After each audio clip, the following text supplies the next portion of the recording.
The story begins with Noah. She was wandering around the shopping mall at the airport because her plane was delayed. While walking around, she came across one of her own magazines. It read, "Landstar's legacy has conquered London." She had broken up with Nick 4 years ago. Then Noah bought a large chocolate bar from the store. She got on the plane with the chocolate in her hand. After boarding the plane, she accidentally collided with a boy. The boy's name was Simon. Fortunately, his clothes were coffee colored, so the stain wasn't very noticeable. After getting off the plane, Simon proposed to Noah that they could share a taxi if she wanted. He actually wanted to spend a little more time with her, but Noah said that one of her friends was coming to pick her up at the airport. As they were leaving, Simon smiled and said, "Next time we meet, you'll buy me coffee." Then Noah saw a red racing car there. She thought to herself that maybe Nick had come to pick her up, but that wasn't actually the case. At that moment, Jenna arrived and told Noah that she was going to get married soon. Both of them continued talking as they walked, and Jenna was filled with joy. Shortly after, dresses were being distributed to the bridesmaids.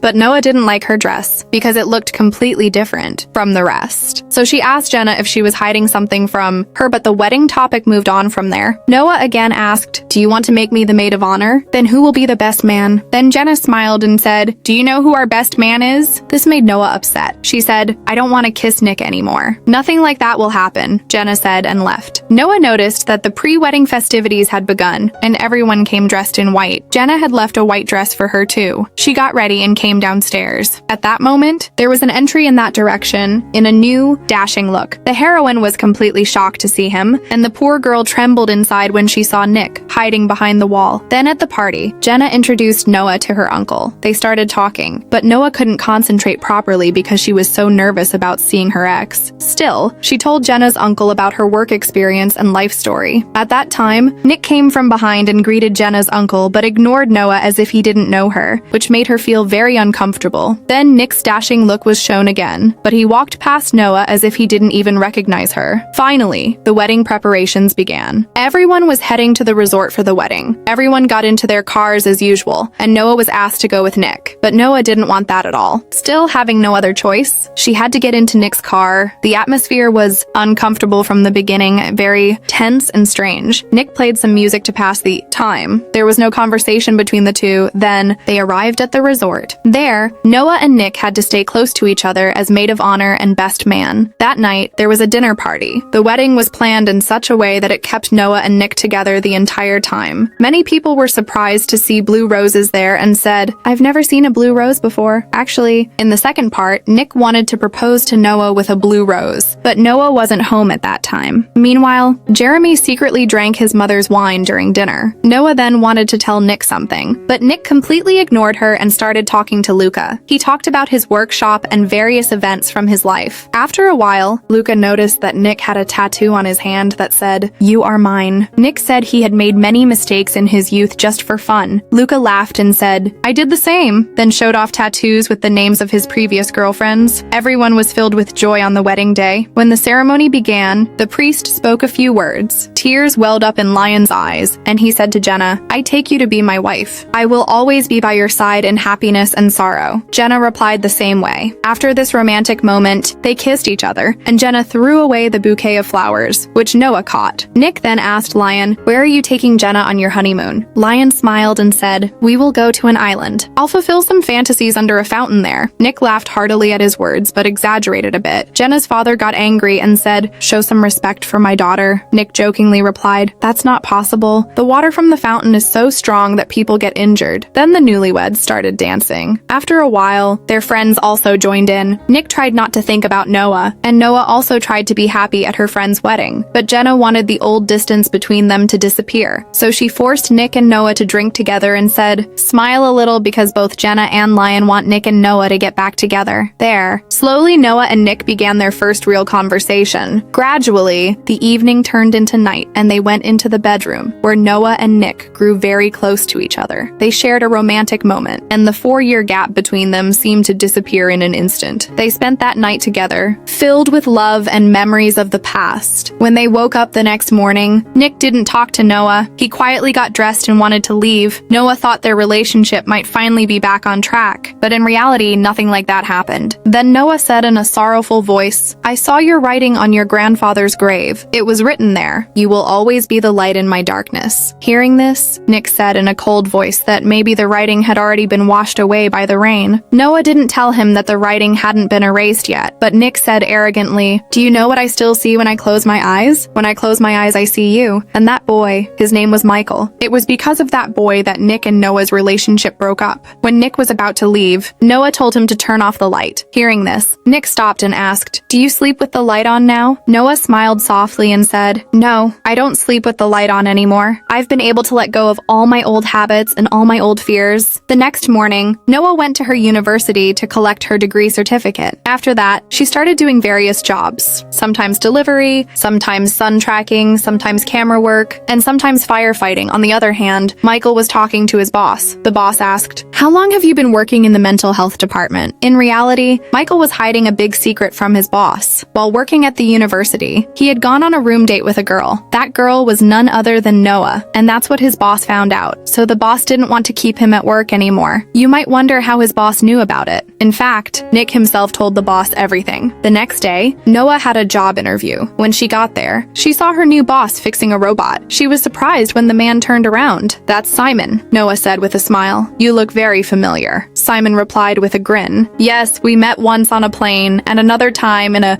traffic jam when you showed me the middle finger." Noah felt very embarrassed hearing this. She immediately apologized for her previous rude behavior and quietly left. The next day, Simon was impressed by Noah's work and congratulated her. Simon said, "The day we first met, I had an important meeting with my employers, but I couldn't handle it properly. So I want you to help me so that I can do better in the next meetings." Meanwhile, Nick's company was completely collapsing. News came that their Spanish branch had been shut down. The employees were furious because their jobs had suddenly been taken away. The news was broadcast on TV, stating that the branch had closed due to financial problems. The employees became very angry with Nick's father. One angry employee even attacked him, forcing him to run away quickly. A board member said that the Lester company had treated its employees very poorly. Nick was in London at that time and his father was in Spain. A TV reporter, worried about losing his job, threatened Nick by saying, "If you have the courage, come to Spain and fix your mistakes." The board members grew concerned. They feared that the company's share price would fall rapidly after this incident. So one of them suggested suppressing this news and replacing it with some other hot topic in the media. A few hours later, Nick met with Sophia and said, "We should make our relationship official. It's in both of our best interests. Your father needs a partner before the election, and for me, this marriage will help cover up the controversy at my company." Meanwhile, Simon and Noah were enjoying each other's company. They went on dates, had fun, and spent great times together. In the end, Simon kissed Noah, but Noah immediately said, "I don't want to get close to anyone so soon. I need some time." Simon agreed, and both of them decided to move forward slowly. The next day, Simon was having a meeting with his office colleagues. He said, "Our office environment has to be the best. Investors are coming tomorrow, so we have to give our best performance." The colleagues laughed and said, "So who will make coffee tomorrow?" Noah curiously asked how many investors were coming. Simon jokingly replied, "You should be thinking about who's going to make coffee for them." Then they played a funny strength testing game, deciding that whoever lost would serve coffee to the investors. Just then, the unexpected investor, Nick, entered through the door. Nick was surprised to see Noah and asked, "What are you doing here?" Noah calmly replied, "I work here. Since you bought shares in this company, I'm now your employee." Simon, surprised by their conversation, asked, "Do you two know each other?" Then Nick, angry and jealous, said, "My stepsister works here. I've invested millions just to see results, not to build a coffee shop." Simon answered coldly, "We work with technology and Noah is an important member of our team. You chose our company after reviewing our strategic plan." Nick smiled slightly and said, "So this is how coffee is made? Well then, send me a cup of coffee." Unable to bear the insult, Simon went to make the coffee himself. Back home, Nick told Sophia that the new company was in a very bad state, so he had to stay in Spain because there were still some issues that needed to be fixed. Then their plan succeeded and they were very happy. A few days later, Sarah was talking to Noah. Just then, Nick arrived and ordered her to send the ghostly cartons. Noah did as she was told, but while climbing the cliff, Nick saw Simon and Noah standing together, holding hands. He became very angry seeing that. The next day, Noah was looking at a magazine. As she flipped through the pages, she noticed that the news of Nick and Sophia's wedding had been printed. At that moment, Michael was sitting on a parlor bike, drinking tea. Noah saw him and wanted to talk to him, but Michael became angry and uncomfortable because one night in their past had completely changed his life. Then Noah called Sophia, because she knew that Nick was trying to trap Michael. Sophia was with him. A few hours later, Raphael met Noah. That day there was supposed to be a family party. Maggie and Nick came home together. At first, Maggie kept a little distance, but seeing Noah changed her behavior. Father and son went to the kitchen together. There, Noah's father told Nick, "Your new decisions have damaged the company. Doing something new doesn't mean you have to be harsh. As the head of the company, you need to be more mature and flexible." William tried to build a good relationship with Maggie, but Maggie actually wanted to spend time with her brother, and her brother treated her badly. Nick then announced that new rules would be implemented in the company from now on. No employee may have a relationship with another employee, and if there is, that relationship must be broken. Simon opposed this decision and said that Nick should have at least informed him before making such a rule. Nick said coldly, "I knew you were a bad investor and couldn't keep secrets. Learn to control your emotions." That night, Noah realized that her relationship with Simon would not last, because sooner or later Nick would find out everything, and that would increase the risk for Simon's company. But Simon said, "I want to be with you even if it's a risk." The next day, Nick and Noah got into the elevator together. Nick told Noah that he had installed cameras throughout the office because he wanted to see if she was following him every day. In the end, it appeared that Noah had broken up with Simon. Nick was very happy to see that, but in reality, it hadn't happened. Noah had actually decided to resign from her job. Noah said, "I've changed." Nick smiled and said, "You haven't changed at all. Your eyes, your hair, everything is the same." Noah said coldly, "There are cameras here, so be careful with whatever you do." "I want to quit my job." Nick asked, "Why? Are you in a relationship with someone?" Noah replied, "Yes, I'm in a relationship with Simon, just like you are with Sophia." Nick asked, "Did you spend the night with him?" Hearing Noah's words, he realized that they had indeed spent the night together. Nick said,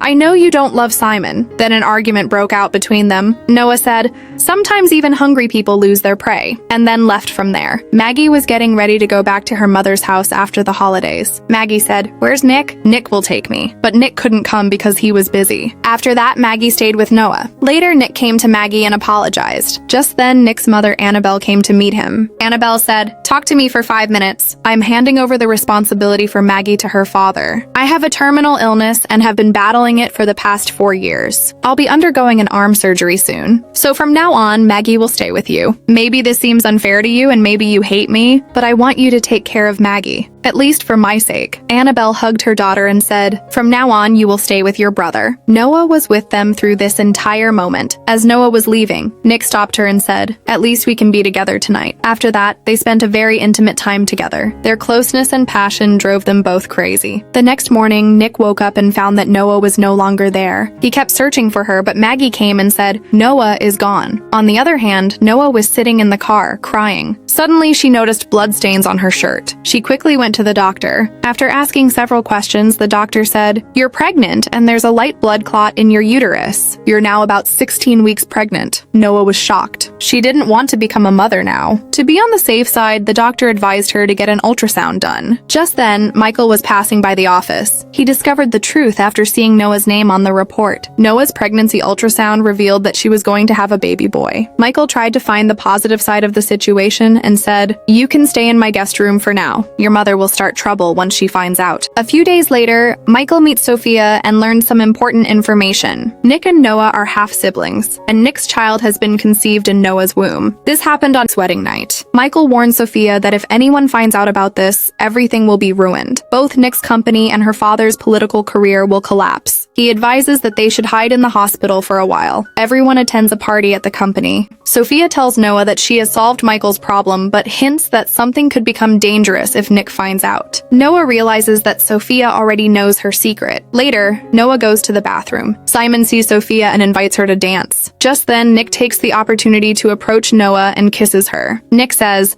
"I can't control myself whenever I'm near you." Noah starts feeling sick and calls Simon, but Simon has been drinking a lot. Nick says, "Okay, I'll take you home." Sophia witnesses the entire incident and feels broken inside. Back home, Noah says, "I feel sick. I'll stay here tonight." Seeing her condition, Nick wants to help her, but Noah says, "Our relationship can't go any further. We are both in other relationships, and on top of that, we are half-siblings." She also says, "Sophia is a very good girl, and your family likes her too. You'll have a beautiful child together." Nick smiles and says, "Our child will be much better than that." This marks the end of their relationship. They say goodbye to each other other for the last time and part ways. Noah's condition worsens, so she goes to the hospital. The doctor examines her and says, "You should have come earlier." Then Sophia talks to Noah and tells her that Michael knows everything about her secret. Sophia also says, "You won't be able to hide this for long." Noah replies that she will leave the country and go to her aunt's house, never to return. As the guests slowly leave, only the original family remains. Noah and Maggie hug William. Nick feels very touched seeing this. Later, Maggie and Noah go to bed. They talk a lot. Noah says,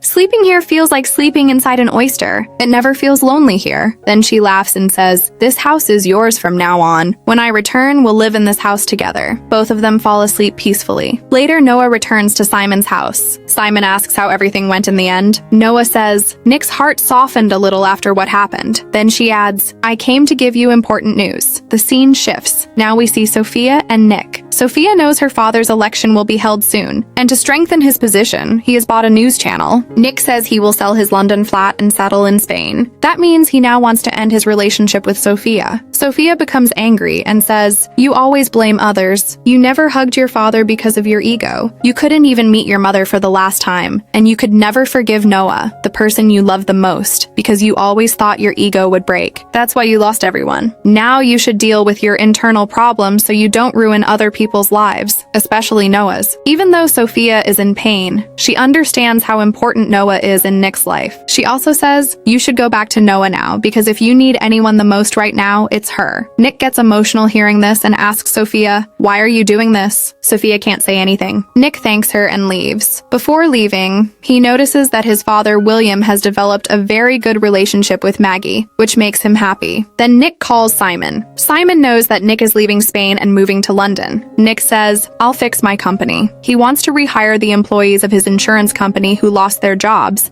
because now Nick doesn't just think about himself. He thinks about others too. When Noah is preparing to leave the country, Nick tries to fix everything with Noah. Says, "Even if everything is over, every clue still leads back to you. I want to start over with you." Noah says, "This dialogue of yours won't work. You can leave now." But then Nick adds, "No one else can come between you and me." Noah says, "That's never possible." Then she shows her stomach. It's now very big. Nick says, "I have no problem with that. I love you very much. Please forgive me once. Don't leave me. I'm even willing to accept Simon's child." Hearing this, Noah becomes angry and drives away. Then Nick shouts, "Hey fool, this is your baby." Nick is shocked and starts chasing after her. They continue talking while driving. Nick asks, "How old is the baby? Is the baby really 24 months old?" Then he says, "So I'm going to be a father?" Noah replies, "No, I'm going to be a mother." It starts with a little laughter. Nick tries to explain, "I love you so much." Before saying goodbye, he adds, "I'll tell my mother. She's going to be a grandmother now." But the story doesn't end here. A motorcycle stops in front of the Lester family mansion. The same protester who once attacked Nick's father arrives. He comes between Nick and Noah and shoots Nick. Nick falls to the ground, bleeding. Before dying, he says, "I should have stayed here." He tries to take a small box out of his pocket. The scene cuts to a few months later. Nick wakes up from a coma. He learns that his son has been born. He says, "Having a child feels truly peaceful." Noah tells him to rest. Just then, it starts to rain. Nick looks around for his son but can't find him because Briar has come and taken the baby. Briar says, "I came here only to take your child. I will raise him as my own because my child is dead." Nick is still weak and can't move properly. Hearing Briar's voice, Noah slowly climbs upstairs. Nick tries to pick up his phone, but Briar takes it away and presses the SOS button first. Michael catches Noah, but she manages to escape. Briar shouts, "Now I will take your child instead of mine because my child is dead." Briar runs away as Michael screams, "I was kicked out of the university because of you. I was thrown out of the hospital. I have nothing left." Just then, Nick appears and punches Michael. Noah chases Briar and says, "I will raise my child with all the love in the world." Nick helps her too. In the end, their dog suddenly pushes Michael out of the window, and Noah hits Briar. Both Briar and Michael are arrested by the police. At the very end of the movie, Noah says, "Our relationship was always meant to be together. We have suffered a lot and overcome many obstacles, but in the end, fate did what it was meant to do." The scene shows Noah and Nick getting married. Both of their parents have accepted their relationship. Then they throw away their wedding rings, which Sophia catches. After that, they go out on their honeymoon. Noah gifts Nick a racing car, but Nick can't drive it. So Noah drives the car herself, smiling as she drives. The movie ends with Noah's smile behind the wheel. Thanks for watching this recap. If you enjoyed it, don't forget to comment below and tell me what movie or series you want me to recap next.